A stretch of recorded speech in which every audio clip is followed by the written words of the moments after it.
اللہم صلی علی۔ پھر جب دین اسلام کے ماننے پر معزز سامعین کرام بات آتی ہے، کوئی مسئلہ درپیش ہو، ذاتی، اجتماعی، خاندانی یا پورے معاشرے کا لے، اسے اسلام کے بتائے ہوئے حکم کے تحت دیکھیں، حل ہو جائے گا۔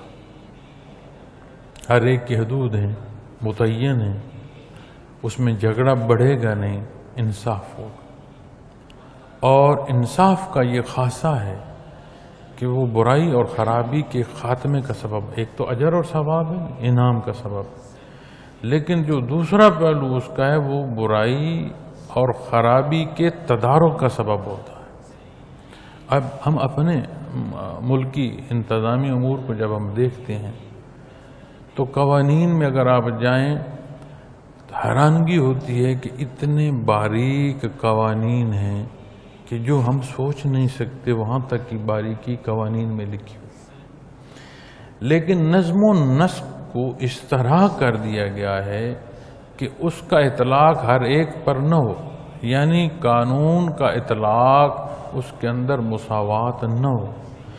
جب قانون ایک جیسا اپلائی نہیں کرے گا تو پھر یہی کچھ ہوگا جو آج ہمارے معاشرے میں ہو رہا ہے۔ کسی کے ساتھ تو ظلم ہوا اور کوئی اس ظلم کو اپنی تشہیر کا سبب بنا رہا ہے، کوئی اسے تقریر کا سبب بنا رہا ہے، کوئی اسے اپنی سیاست کا سبب بنا رہا ہے، کوئی اس پر ترقی حاصل کرنے کے لیے کوشاں ہے۔ کتنی عجیب بات کہ دوسرا دن ہے وطن عزیز میں ایک بیٹی کی عزت تار تار کی گئی۔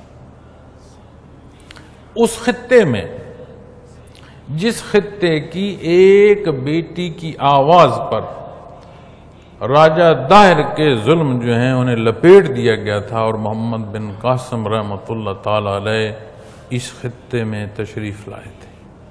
ایک بیٹی کی پکار تھی، ایک مسلمان بیٹی کی پکار تھی کہ اسے قید کر دیا گیا تھا۔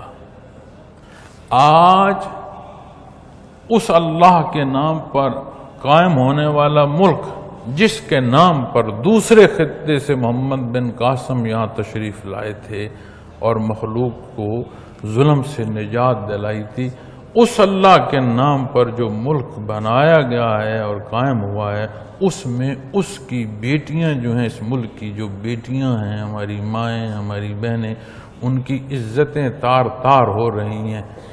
دفعہ مخلوق کے چہرے تو دیکھیں، کوئی کیفیت، کوئی درد، کوئی تکلیف کسی چہرے پر محسوس ہوتا ہے؟ یہ نہیں خیال ہوا کیا ہے؟ کسی کی بیٹی تھی، کسی کی بیوی تھی، کسی کی ماں تھی۔ ان رشتوں میں ایک دفعہ اپنے آپ کو جانچو تو سمجھ آئے کہ کتنا درد ہے، اور بھول جاتے ہیں ہمارے صاحب اقتدار لوگ کہ ہم قوانین سے بالا ہیں۔ یہاں رب کائنات فرما رہے ہیں ان ربک وعالم من یضل عن سبیلہ۔ رب کائنات بیان فرما رہا ہے جو تجاوز میں وہ خوب جانتا۔ اب وہ جاننا ایسا نہیں ہے جیسا میں اور آپ جانتے ہیں۔ مالک کل کائنات ہے، نتائج اس کے دست قدرت میں اس کے حضور پیشی ہو۔ میرے ذمے وہ کچھ ہے جتنی حیثیت میرے اللہ نے مجھے دی ہے، جہاں تک میری آواز کا اثر ہے، جہاں تک میری رہنمائی کا اثر ہے، جو میرے متعلق ہیں، ان تک کی جو خرابی یا خامی کا سبب میں ہوں گا، اللہ مجھے معاف فرمائے، یہ مجھے اس کے حضور جواب دینا ہو۔ اور جس کے پاس اختیار ہے، قوت نافذہ ہے، جو اس کی مخلوق پر حکمران کے نام سے بیٹھا ہے، وہ جواب نہیں دے گا۔ اس طرح کے واقعات کم ہونے میں نہیں آ رہے، رکنے میں نہیں آ رہے، یہ فساد تھمنے میں نہیں آ رہا۔ کیا سبب؟ سبب یہ ہے کہ روش وہی اختیار کی ہوئی ہے. اب جس راہ کا کوئی مسافر ہوگا معزز سامعین کرام، منازل بھی تو وہی ہوں گی نا جی. تو جو راہ ہم نے منتخب کیا ہوا ہے اور غیر اللہ کو خوش کرنے کے لیے، اس کے نتائج یہی ہوں گے. زبانیں کانپتی ہیں یہ کہتے ہوئے کہ اللہ کی زمین ہے، اس پر اللہ کا نظام نافذ کیا جائے. زبانیں کانپتی ہیں. حضرت رحمۃ اللہ تعالی علیہ نے اپنی پنجابی زبان میں جو نعرہ دیا تھا کہ رب کی دھرتی، رب کا نظام، ان مسائل کا حل ہے. اب جب اس نعرے پر بات آئے تو اس سے مراد نہیں ہے کہ جو نظام حکومت تمہارے پاس ہے وہ مجھے دے دو. نہیں، نہ یہ میرا ہے میاں، نہ یہ تیرا ہے. یہاں حکم اللہ اور اس کے حبیب کا ہے. اگر انصاف چاہیے، اگر یہاں کی کامیابی سے لے کر ابدی کامیابیوں سے ہم کنار ہونا چاہتے ہو تو میرے تیری کی بات نہیں ہے. یہاں پسند وہ ہوگی جو اللہ نے فرمائی، حدود و قیود وہ ہوں گی جو نبی کریم صلی اللہ علیہ وسلم نے مقرر فرمائی ہیں. نہیں تو پھر یہی حال ہوگا، یہی تکالیف ہوں گی.